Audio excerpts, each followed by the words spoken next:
હે રામ, જેમ જળમાં તરંગ નથી અને છે પણ ખરા, તેમ બ્રહ્મમાં આ જગત નથી અને છે પણ ખરું. જો દેશ કાળ કોતરનાર અને કોતરવાના સાધનો હોય તો થાંભલામાં પૂતળીની રચના થઈ શકે છે, પણ બ્રહ્મમાં તો દેશ કાળ આદિ સામગ્રીનો સંભવ નથી, તેથી તેમાં જગતની રચના થવી સંભવતી નથી.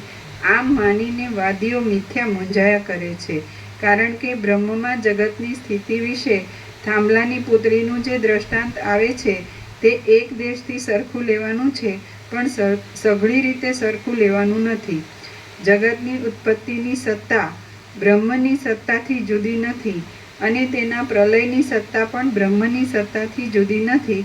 તો એવા કેવળ સત અને સ્વરૂપ સ્થિત બ્રહ્મની અંદર જગતની ઉત્પત્તિ થવામાં બીજી કોઈ સામગ્રીની જરૂર નથી. અશૂન્ય પદાર્થને લઈને શૂન્ય શબ્દનો અર્થ કલ્પી શકાય છે અને શૂન્ય પદાર્થને લઈને અશૂન્ય શબ્દનો અર્થ કલ્પી શકાય છે, પણ બ્રહ્મથી ભિન્ન બીજો કોઈ પદાર્થ જ નથી. માટે બ્રહ્મને શૂન્ય કે અશૂન્ય કહેવાય જ કેમ? જે પ્રકાશ છે તે સૂર્યનો, અગ્નિનો, ચંદ્રનો કે તારા આદિનો ધર્મ છે, માટે બ્રહ્મને પ્રકાશ કહી શકાય નહીં. તેમજ એ સૂર્ય આદિ કોઈ પણ યથાર્થ બ્રહ્મમાં નથી, માટે બ્રહ્મ પોતે પ્રકાશવાળું પણ નથી.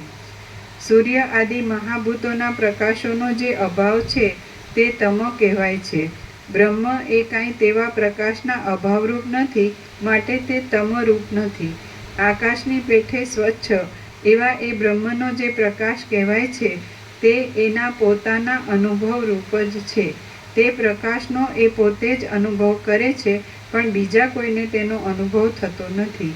આ પ્રમાણે બ્રહ્મ જ્ઞાતાથી રહિત છે. જે બ્રહ્મ તમથી તથા પ્રકાશથી પણ રહિત છે અને અવિનાશી પદ છે, તે આકાશની પેઠે નિર્મળ છે અને તેમાં સઘળું જગત ભ્રાંતિથી જ કલ્પાયું છે, માટે તે બ્રહ્મને જીવરૂપ, બુદ્ધિરૂપ કે મનરૂપ કહી શકાતું નથી. બ્રહ્મ જ્ઞાન અને બ્રહ્મવિદ્તા એ બ્રહ્મમાં આવે કે આભાસ બ્રહ્મમાં આવે? मैं ज्ञानी मैं योगी ऐसा अहंकार से होता है.